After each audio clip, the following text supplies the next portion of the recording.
Aloha and welcome to Island Connections. I'm Ibrahim Aoude. The Ethnic Rainbow Revisited. We had a show a while back in 2004 about the ethnic rainbow, myth or reality. And we are now, like 8-9 years later, trying to revisit this to figure out what has happened since.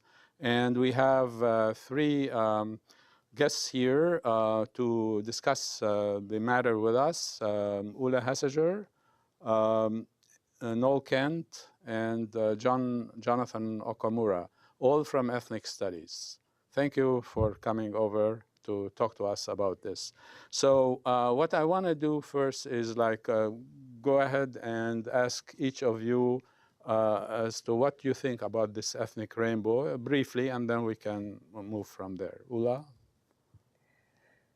I told a student today that we were going to do this show, and his response, a young Marshallese man, said, "What rainbow?" And I think that's the revision, right? Good. How about you, Noel? Well, I don't know. The rainbow sounds a little bit like a sort of a promotional ad from Madison Avenue. It doesn't sound like it's terribly real. I mean, if we compare Hawaii to Sri Lanka, the Congo, or 100 other places where ethnic warfare is going on, we look pretty good, ethnic jokes instead of ethnic bullets.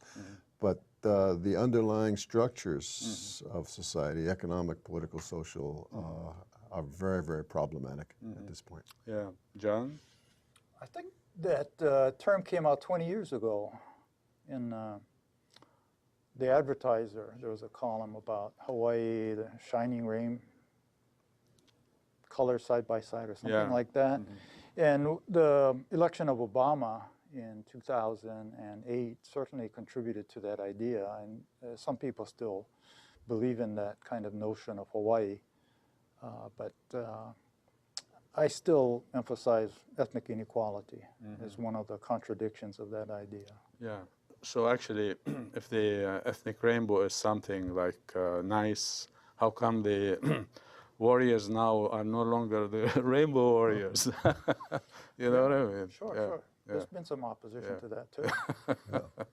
Yeah, so it's interesting. So what we're gonna do is go to Tai Tengan, whom I have interviewed, and he's talking about racial structures and settler colonialism. So we'll do that and then come back to Seth.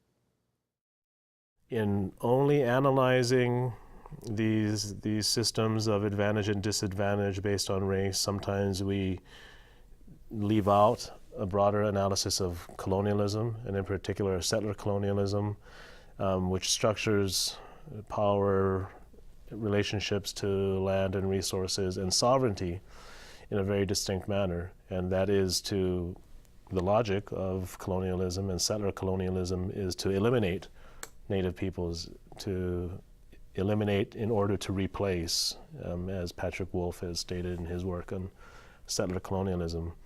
And in fact, the racist structuring of the state society can only happen after the dispossession of indigenous peoples and the lack of recognition of indigenous claims to land and prior occupation as the first peoples to these islands, and with ongoing distinct claims to sovereignty, which continue to be ignored, continue to be rejected and misrecognized. And even before getting to the problems of race as they're categorized as race problems, you need to first attend to the problems of settler colonialism and indigeneity. Yeah, so that's what Tai, in his first segment we're playing, we're talking about that. But also before we go and discuss that, I'd like to go to also Monisha Dasgupta, whom I have interviewed as well. And she's talking about a specific example or examples. So we go to that and then we discuss both. In the Ethnic Studies Department, we are encouraged to connect our research with community issues. My first exposure to these tensions was the treatment of Micronesians in Hawaii. And I couldn't believe the framing of Micronesian migration to Hawaii, and especially in the last few years, the kinds of backlash against access to healthcare. And this completely erases the U.S. colonial history in that part of Micronesia, and the kind of nuclear colonization, to use that particular phrase, of that region, and why people are displaced. So I think that was sort of my first wake-up call. The second thing was, my work on immigration, on the continent, on the continent as well as in Hawaii, and I got very quickly exposed to the sorts of very xenophobic, anti-immigrant comments that people make in the course of an interview, which I wouldn't expect in a community that has been shaped by migration and where we celebrate this history of migration. So these sorts of discussions always talk about the ways in which immigrants are taking away resources. Even campaigns like local jobs for local people frame the issues in a very racialized way. So I would say that what happens is that the competition over scarce resources across the islands get displaced or get formulated in racial terms, and then it becomes something about people getting racialized and then being accused of taking away precious resources. Well, I mean, here we are. Monisha spoke specifically about Micronesians, with whom you work, Ulla, quite a bit. So would you want to comment on Thais and Monisha's? I can continue on what Monisha started and say that also coming from elsewhere, I have been surprised about the treatment of Micronesians in Hawaii. Micronesians are people from several different nation states, and many people in Hawaii don't even know that. Yeah. Consider them one group. The media seems to overexpose anything that has to do with immigrants from the Micronesian nations. Considering that estimated there's about 20,000 Micronesians in Hawaii, that's a very small proportion of the population. But if we look at the media coverage, you would think there would be a much larger group. Yeah, like 500,000. Yeah.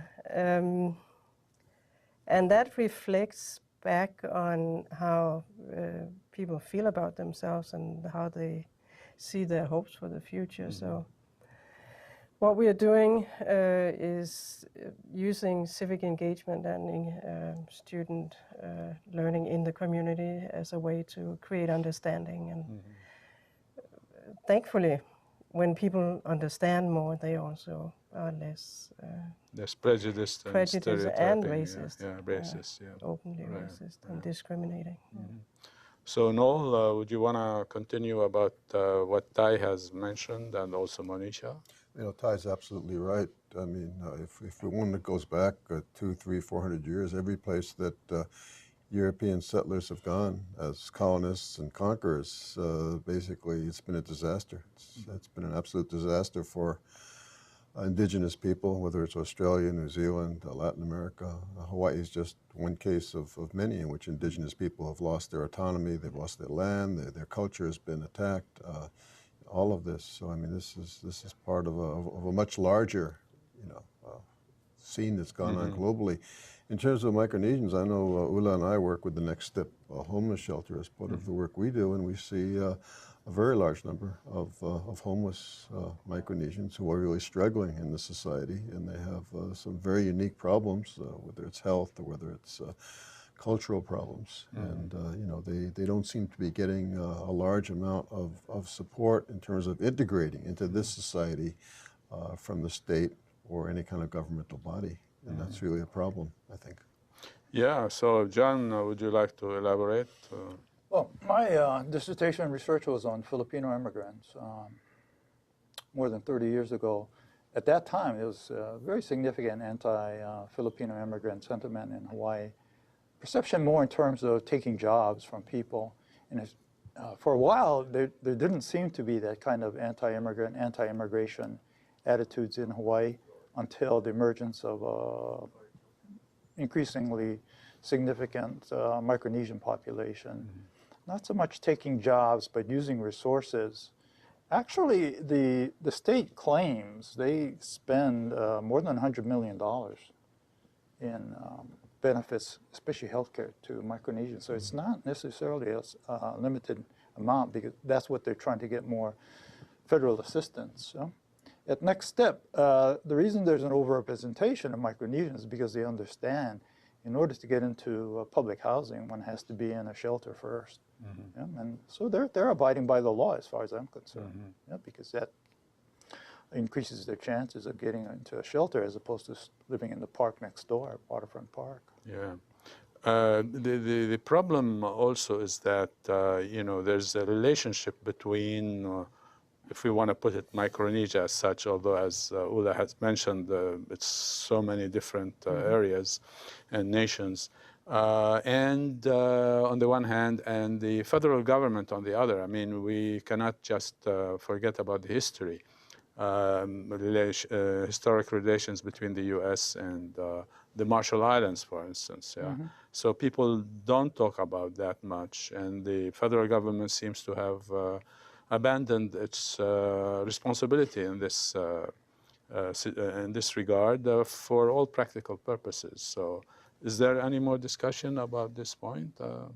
Well, both Hawaii and Guam are, as John said, overburdened with having to help with health issues in particular, but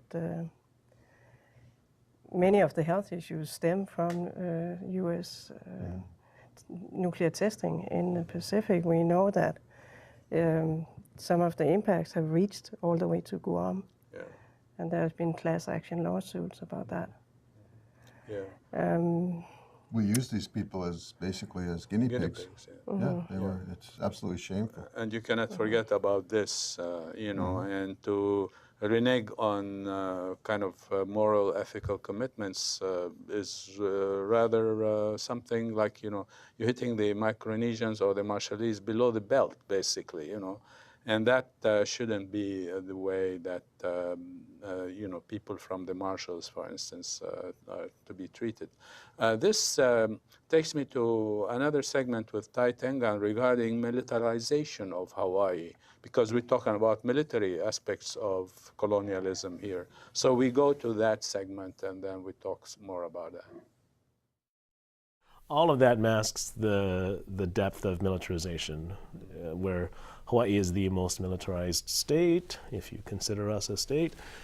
Oahu having 25% of its lands occupied by the U.S. military, the forward basing point for U.S. empire in the Pacific, particularly with Obama's Pacific pivot.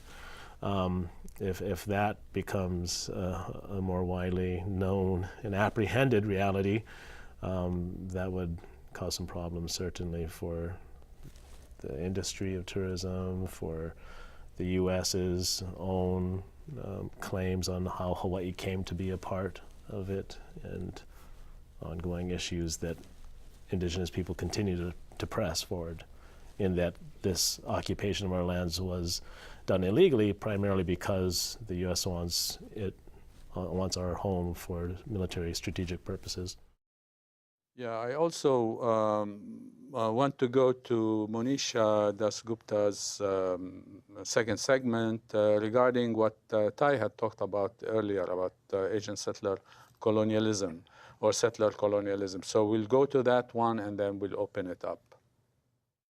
It's a very fraught debate in Hawaii, and I don't think people on the continent have a full understanding of why this debate emerged here and why it is important. So, you know, the formulation of Asian settler colonialism is a little hard for people to stomach, both on the continent and, as you're saying, for those who have Asian ancestry on the islands, because, it is interpreted as being seen as anti-immigrant, because people have talked to fear that at one point with Native Hawaiian sovereignty, Asians will be asked to leave. I don't think that that is the right formulation of the issue. I think that what Asian settler colonialism foregrounds is the ways in which a group that has this intense history of past discrimination then gets very invested in becoming an American, in becoming assimilated, and adopting the many kinds of imperialist, culturally imperialist as well as politically and economically imperialist policies. So I think that it encourages us, for example, to look at the entrenchment of the military in our state, or why our state is so dependent on tourism. I think that those kinds of questions open up if we look at Asian settler colonialism. And I think that there is also space to look at the Asian groups who, as John has researched and pointed out, who have not made any progress in the years since statehood, like Filipinos or Samoans. He shows very clearly that these people have been left behind. So I think that there are different ways of taking responsibility for what is going on with Native Hawaiian displacement, and the ways in which we should, even position ourselves on questions of homelessness. For example, who is most impacted? Why should we oppose the kinds of city policies that are, criminalizing and targeting the homeless, instead of looking at basic land issues and basic issues of development, which have displaced so many people? Well, John, in your book, Ethnicity and Inequality in Hawaii, you talk about a lot about these things. So what has this got to do with the question of the rainbow, if there is such a rainbow? Well, it's a very unequal rainbow. Maybe you can say some colors are on top while others are still kept at the bottom portions of the rainbow. I think since the 1970s that inequality has increased.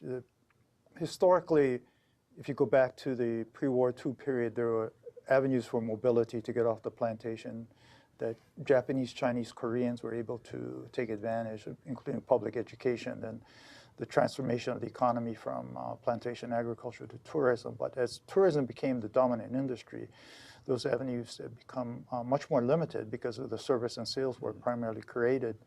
And our overdependence on tourism, and as I'm sure Noel can support me on this, is such that mobility has become much more problematic, especially as we become dependent on tax revenues from the industry itself, which, when it declines, limits our ability to fund things such as public education, including the University of Hawai'i. In the paper last week, Thursday, I believe, there was data on the expenditures by the military 2011, $14.8 billion. That was more than tourism, which is on the increase in 2012. Tourism used to be viewed as a second most significant industry, but much less in terms of contributions to the gross state product. It doesn't seem that's the case anymore. Military, the sequestration. Yeah. Sequestration is basically hurting. Hawaii is the #1 state in terms of suffering from the job losses and cutbacks and all kinds of other stuff. So this really shows you how critically important the military has become, to this economy. Well, the flip side is how we've become dependent on the military and its expenditures here, in the same way that we've become dependent on tourism. Yeah, and what they both do is gobble up land.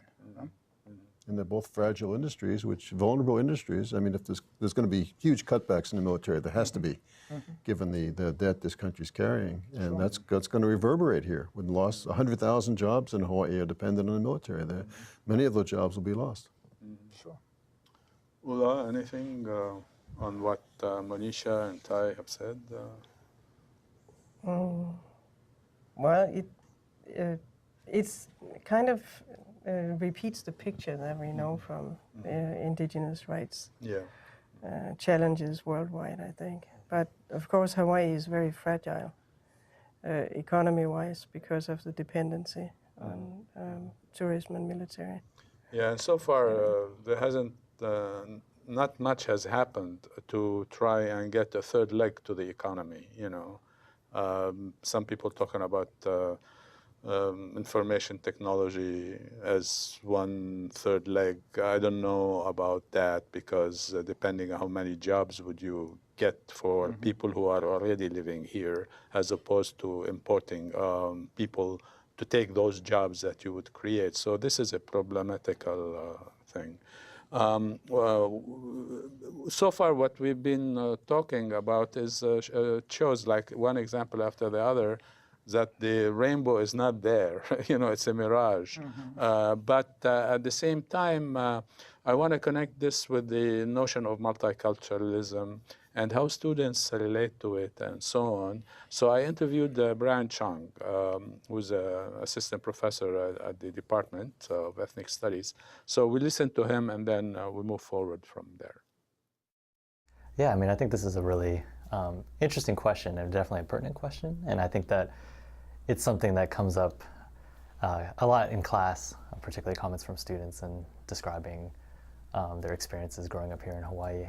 But I think what I've sort of noticed is that these expressions about multiculturalism, or how Hawaii is sort of accepting of all its different sort of cultures, it seems not so different than other sorts of comments that are made, I think, in other places, institutions that I've been at among students who also sort of see the United States as this broader, very sort of multicultural kind of space. But I think what's interesting that happens in these discussions between students who might be from the mainland and students here in Hawaii is the way that I think students sort of position Hawaii's multiculturalism as the sort of the better U.S. state, or what the United States is striving for. And so it's so I definitely see multiculturalism as a expression of sort of U.S. national identity happening on the mainland as well. But it's very interesting the ways that I think some students think of multiculturalism and Hawaii's like ethnic rainbow as being framed as sort of the more exceptional state in the Union.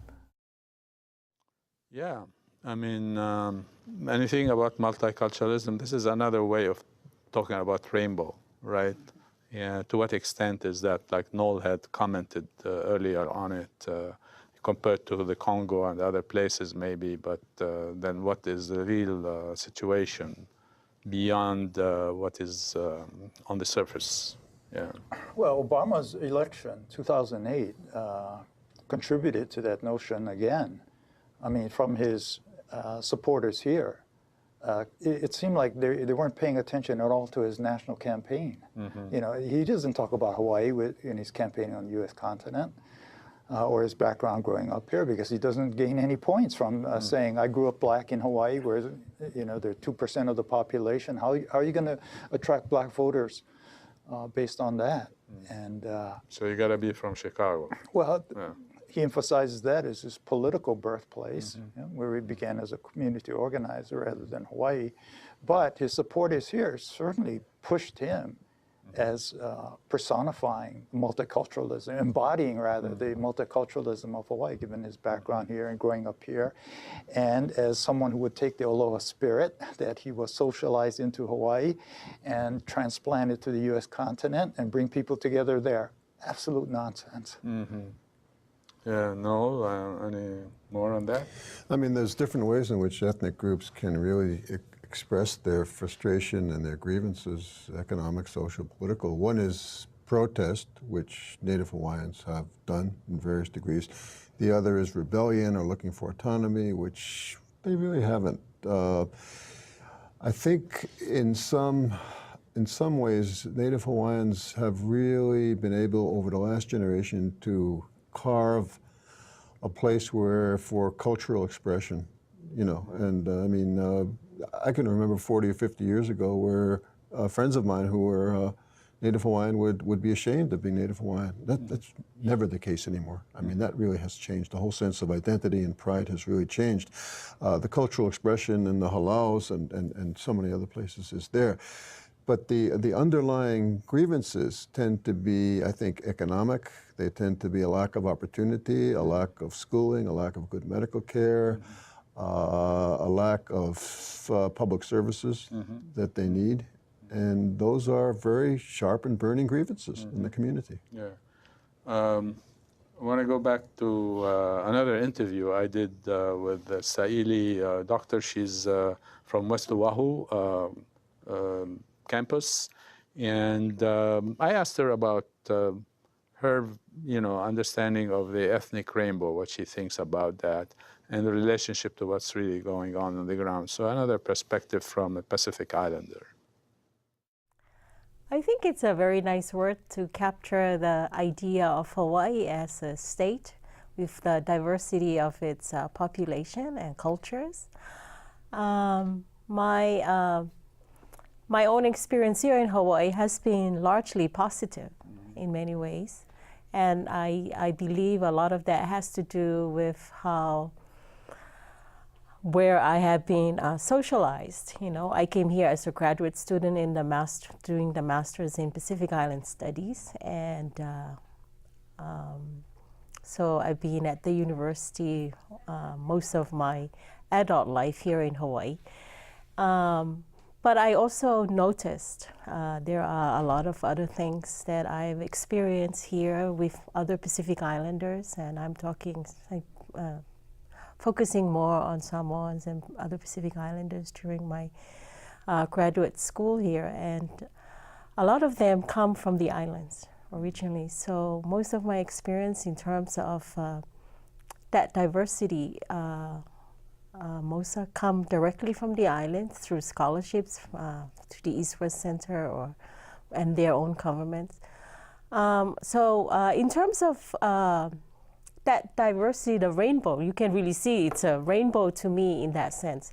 But I've also experienced a lot of and seen a lot of Samoans that really are at the bottom of the economic ladder, if you like.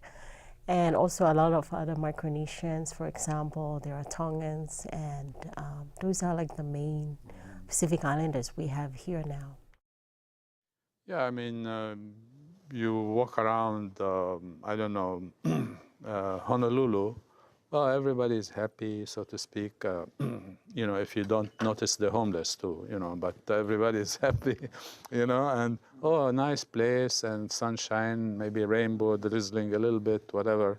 But the situation actually, even for someone who wants to believe in a rainbow, because it's a nice thing to do, there are those other realities. I mean, Saili was talking about Pacific Islanders as such. You also have worked with Pacific Islanders. Would you want to elaborate a little bit on that, or?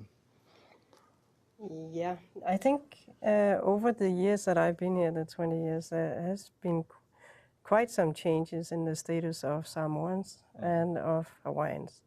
I think Hawaiians have a very strong position education-wise now. I have a little exercise I do with my students in 101, Ethnic Studies 101, having them guess who the object of Frank de Lima jokes are. And although he wrote his jokes in the early 90s about Hawaiians not doing well in education, nobody guesses Hawaiians anymore for that. So even in the general population, I think there's an understanding that the level of education has improved. And I agree with both John and Noel that they really have a much stronger position in the university setting. Samoans are still in both camps, I would say. We still have some very rough, poor neighborhoods with many Pacific Islanders living. I work in the Palolo community. There are a lot of Pacific Islanders, Southeast Asians mostly. But one time in Palolo we played a film that was made in the 90s about Samoans, Samoan justice. It was based on some killings that had gone on between Mayor Wright and Palolo Housing. And the reactions in the community to that film that was really describing how people from the Micronesian nations are experiencing life today. So it was no longer associated with someone. So things have changed, Yeah, there's a new kid on the block. Yeah, sure. So interracial relations, interethnic relations. That means on the same topic, I also interviewed Lisa Operesa, assistant professor of ethnic studies and sociology, and I interviewed her with Saili. So we'll go to what Lisa has talked about regarding global economic changes and so forth.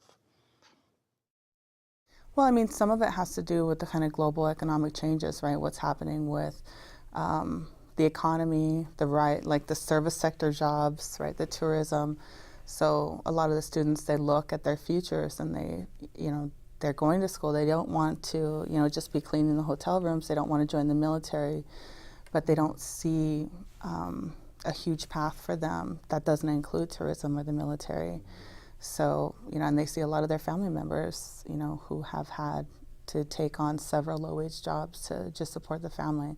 So it's definitely a structural issue, but then it's combined with lack of access, right? So we know people who have been organizing educational access programs to UH for specifically targeting Pacific Islander students here in Hawaii, and,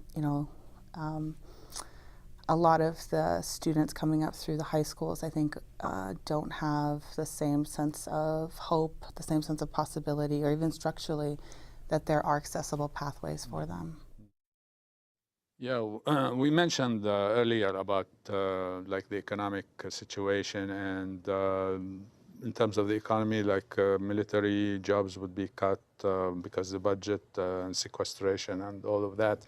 But Lisa talks about it in terms of global economic changes that leads to these things happening. And we should always not lose sight of that as well. But what I want to do before we open it up for discussion again is to go to Brian Chung, another segment, because he's a newcomer to the islands. This is his second semester with ethnic studies. And I asked him, okay, what happened in his experience so far, and in terms of race and ethnicity, how he looks at it now as opposed to before he came over here. We'll do that. I think it's really pushed me to sort of rethink a lot of the sort of assumptions and my own sort of critiques and points of view about race and ethnicity in the United States.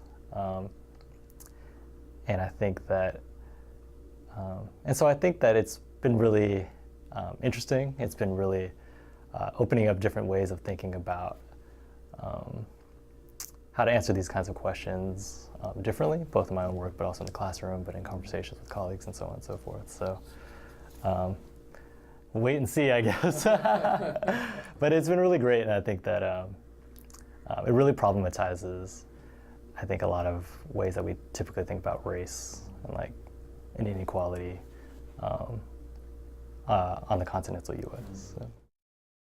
Yeah, so you get like inequality, different race relations, ethnic relations here, global economic changes, and so forth. So what pressures does this do for the notion of rainbow, assuming that it would have been so were it not for these kind of problems, economic, etc.? Noel, would you want to tackle that? Yeah, well, the global equation is huge here. I mean, it's outside investment that creates the tourism industry, that creates military, that creates construction. You've got guys like this Japanese billionaire Kawamoto, who basically reshapes all of Kahala, after his own bizarre image. So, I mean, these are still the islands of dependency, and that's what's happening. And when John talks about inequality in Hawaii, well, it's the same structures are doing the same thing in the United States, in the continent. I mean, we've had, it's the top 1/10 of 1% that have basically cockroached all the surplus that the economy's generated in the last 30 years. So it's a familiar theme here that we're looking at. Yeah. So what has changed since your book in 1983 about islands under the influence, etc.? What has changed? I think it's gotten more entrenched. Yeah. I mean, we now have Costco and Whole Foods dominating the retail food sector. I mean, whole areas which were localized have been taken over by global capital in a sense. So I mean, it's even a deeper theme than it was 40 years ago. Yeah, Ulla shops at Costco, right? I do too. I have to for the field trips. They're better than Walmart. Yeah, what field trips? You want to say something about the field trips? Yeah, I can. It can actually illustrate attempts at least to increase ethnic relations in Hawaii. We have a program called Malama Ina Hupua that is very popular among Pacific Island students and Native Hawaiian students, but also attract other ethnic groups. And part of what we are accomplishing with that is contacts, cohort building across different ethnic sections, working the land under the leadership of caretakers, Native Hawaiian caretakers of the land. Yeah. And I have had students from some of the Micronesian areas express particular joy by doing this because it reminds them of home, but also that it gives them a venue to actually honor the host culture, which I think is a very nice way of thinking about it. Absolutely. And talking about culture, I want to go to a segment with Ty, who talks about the importance of culture to Kanaka Iwi, and then we can open it up for discussion again. For me, culture is important because it gives us as Oiwi a sense of who we are, what our history is, what our connections are to each other, to this land, to this aina, to our akua, to our deities and our ancestors as well who have passed on, which then gives us the sense of self and identity and community, which settler colonialism has worked to undermine. This is what they work to do. They work to erase the language, to assimilate us, to again disconnect us from place and from land. And for me, having the culture, reconnecting with, and I shouldn't say the culture, there isn't one culture, but having those cultural connections forges a sense of identity and community, which should be a basis for organizing, for moving forward our people, not for creating static notions of what's authentic or unauthentic. I think those are useless kinds of designations. But to the extent that it helps us work with each other at a better level, and again, not only within the Native Hawaiian context and group, but also with those others who have a deep sense of commitment and respect to the culture, not as a form of trying to appropriate Hawaiianness, but in a sense that we're all living here and we all need to be aware of that prior history. The culture of this place goes hand in hand with the links to the land, with the links to sovereignty, right? And so if culture is articulated, right, with land and sovereignty and not disarticulated from it as the tourism industry and as the state wants to do and continually does, then I think there is a place for all people. You don't need to be indigenous to be allied with Kanaka Uiwi and to participate in the culture.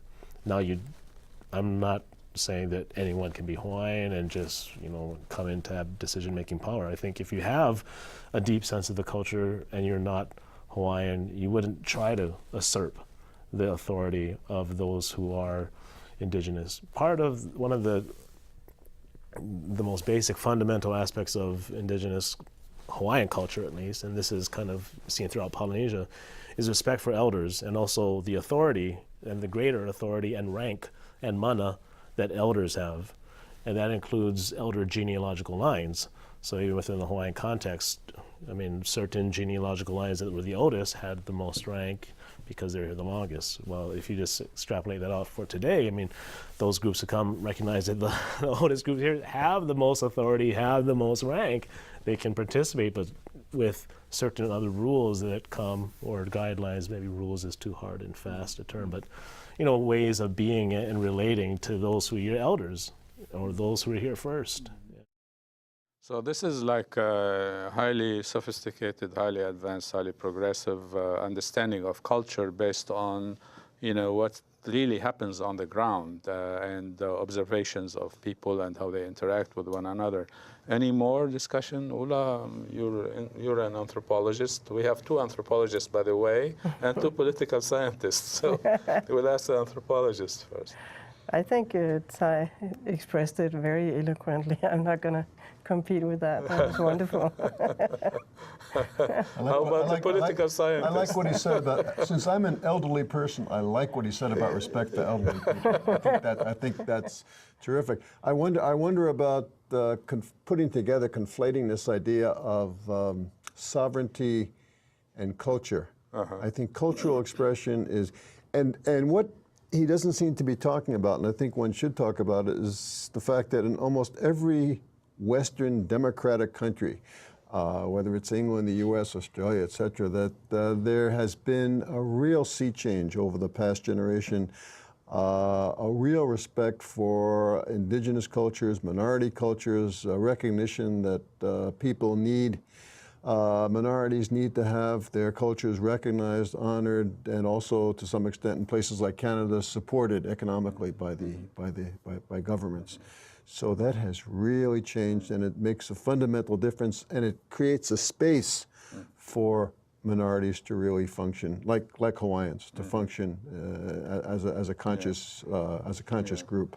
And this notion needs to be debated more to see, like, to what extent that is genuine, authentic, and so forth, and to what extent it is co-optational, and so on. But it's an important thing. You can, like, assert things as you have more space, more democratic space that you can deal to assert more and move out of the box, out of the cooptation. Yeah. But it doesn't mean the underlying grievances around economic inequality, which Native Hawaiians and other Samoans, some Micronesians in Hawaii face, and people in the mainland face, are being resolved by that, by cultural consciousness and culture. This is very positive that people have the opportunity to express themselves culturally and to form their own networks and their own beliefs and honor their own traditions.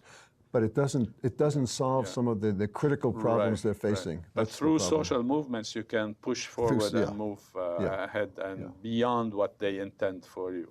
John? Well, I wouldn't necessarily agree. We're moving towards greater recognition of minorities or people of color. I mean, color blindness is the dominant racial ideology in America, right? You would agree with me. There's a large movement of people who refuse to acknowledge racial differences. They like to pretend we all are raceless. Yeah. And everyone is an individual.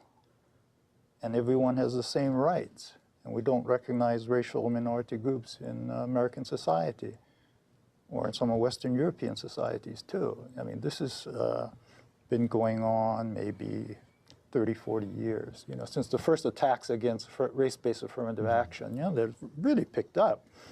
We're waiting for the Supreme Court decision.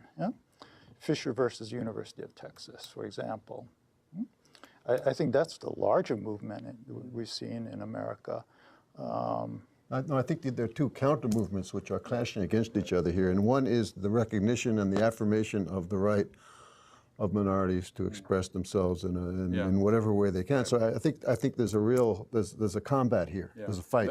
That's why I said this should be open to more discussion, and we might do one program about it actually because it's rather critical. Well, can I just add something though about Ty's book? Because Ty comes to my class every semester and talks about. I use a chapter from his book on Pu'uko'ola. Native Men Remade. Native Men Remade. Published by Duke University Press. Ty is an anthropologist, does contemporary ethnography. His research is focused on expression and revitalization of Hawaiian culture at present, as opposed to looking at the 19th century and the ways by which Hawaiians got displaced and marginalized here. So his work is highly significant in that regard. He's showing the vitality of Hawaiian culture and also how it can be used to advance the interest in the sovereignty movement, by bringing people together, mobilized around rituals or language or dance, etc. And his work is especially significant in that regard, just showing what's going on in the community. Right, yeah. So given all of this, I want to go to Monisha Dasgupta and later on Tai, talking about similar stuff. I don't want to say what it is, but we shall be surprised.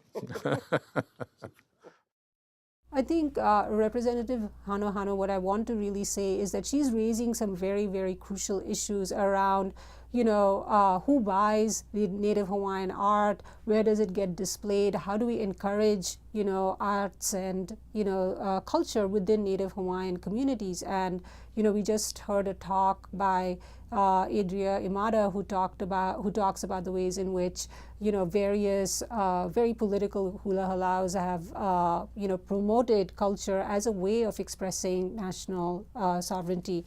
So I think that it should be we should sort of take that part of our comments seriously. But again, as I said, that something that is a very valid concern about Native Hawaiians and their access to funding, to being displayed, in this very visible place, gets racialized. And then, instead of keeping the focus on access issues, it becomes about, the various racial groups for whom she uses, terms that we would never use now, terms that, really go back to those days of Japanese internment or the plantation.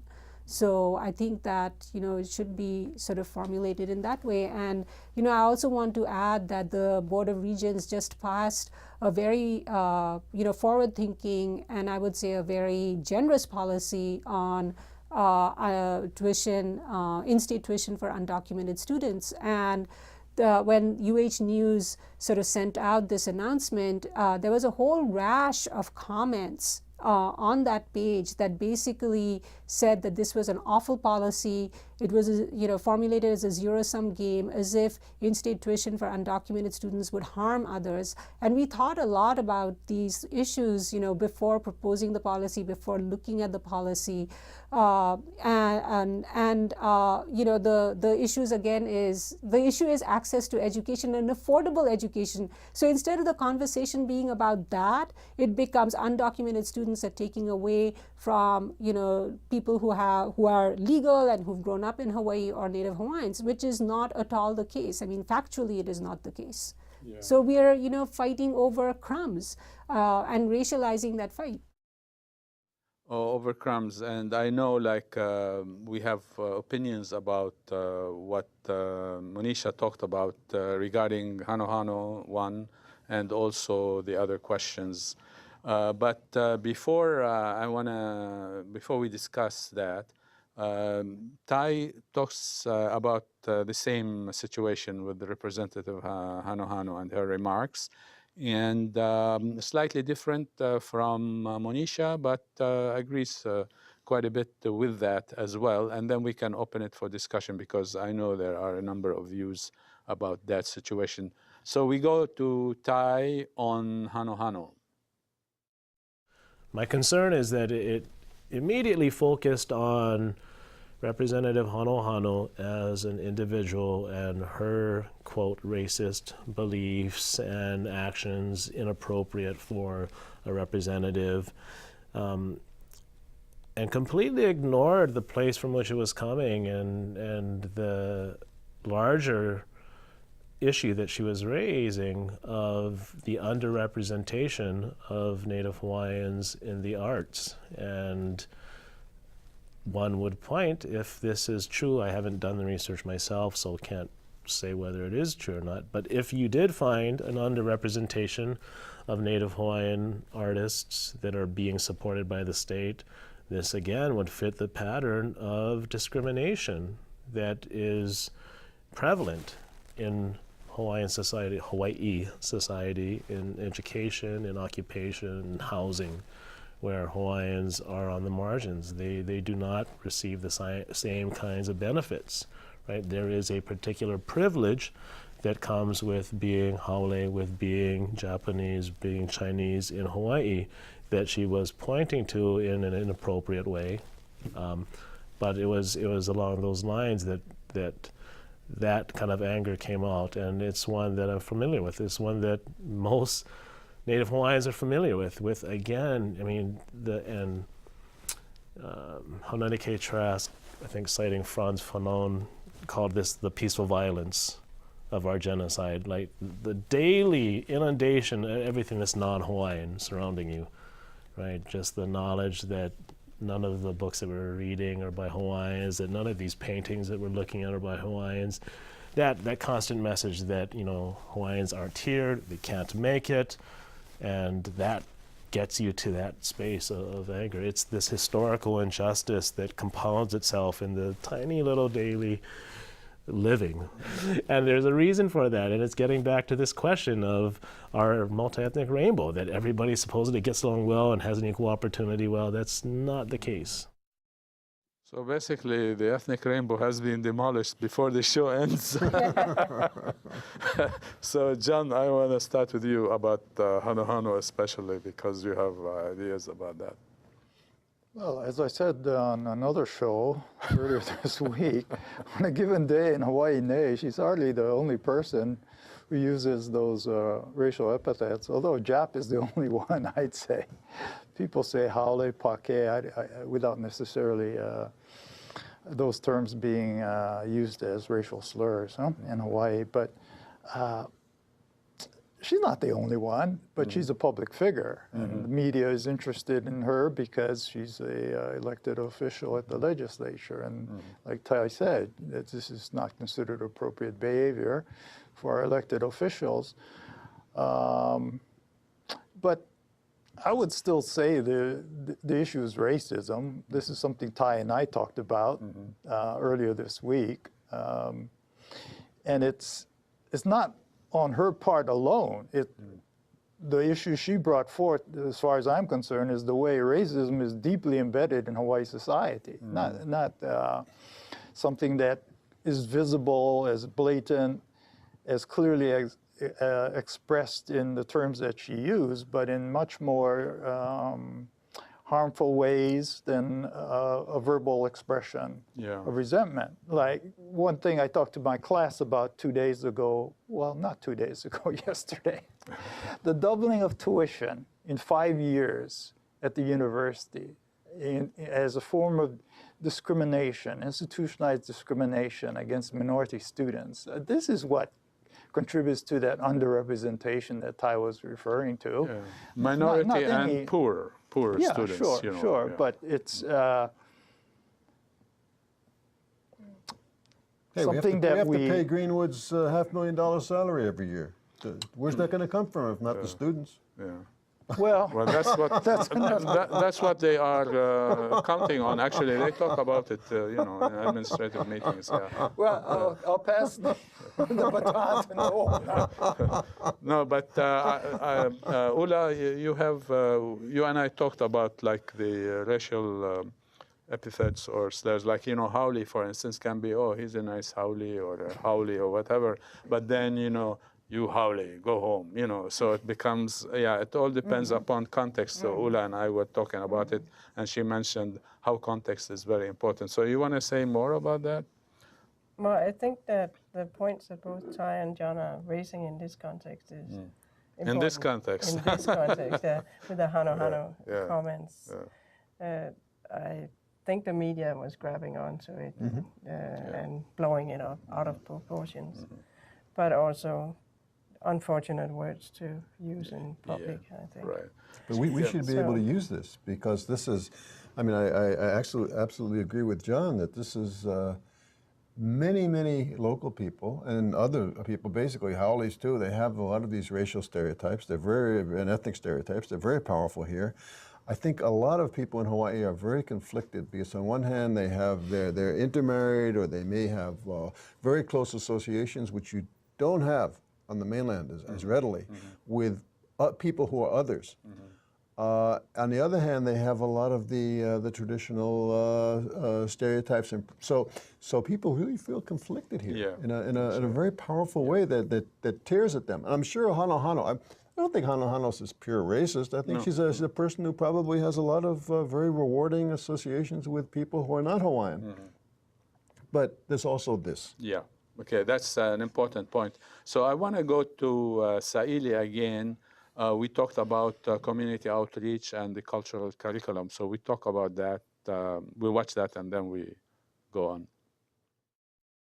Well, I think one of the things that the university can really help is to not only do outreach right from the, say, middle school level, not just wait until it's the high school when they graduate, and also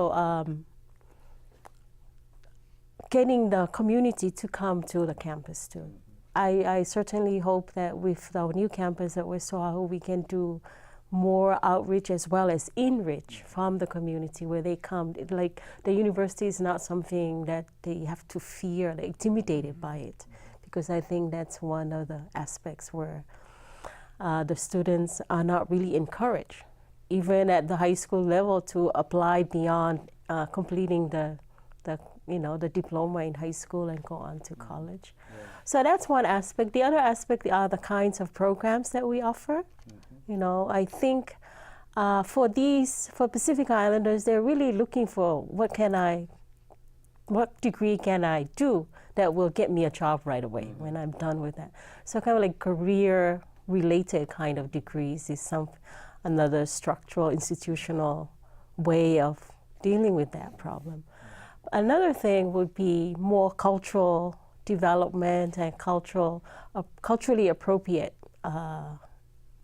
courses and curriculum that should also be incorporated into our courses. Yeah, I mean, this is an important thing, you know, what can you do to change things? But before we discuss in the last minute or so, I want to go to another segment with Lisa. She's talking about socioeconomic inequalities in the justice system, if you want to call it justice system. But we'll do that and then we discuss in the remaining time. I mean, if you look across, Hawaii and the continental U.S., wherever you have a group that's overrepresented in the criminal justice system, in the juvenile justice system, most of the research shows that it's tied directly to socioeconomic inequalities. So it's definitely, there's social and cultural pressures for sure, but often the economic factor, is one of the primary ones that's also an issue. So it's definitely, you have the issues around economic inequality. And then there's also been research suggesting here in Hawaii that there are particular kinds of maybe biases within the legal system when these cases come to court involving someone in Pacific Islander youth and adults. So that's also something I think we should be concerned about and should be thinking about. Yeah, well, we have a few seconds left, maybe 5 seconds. But these are important topics, actually. But again, the ethnic rainbow, so long ethnic rainbow, yeah? Thank you for coming, and thank you for watching, and see you next month for another interesting topic, we hope.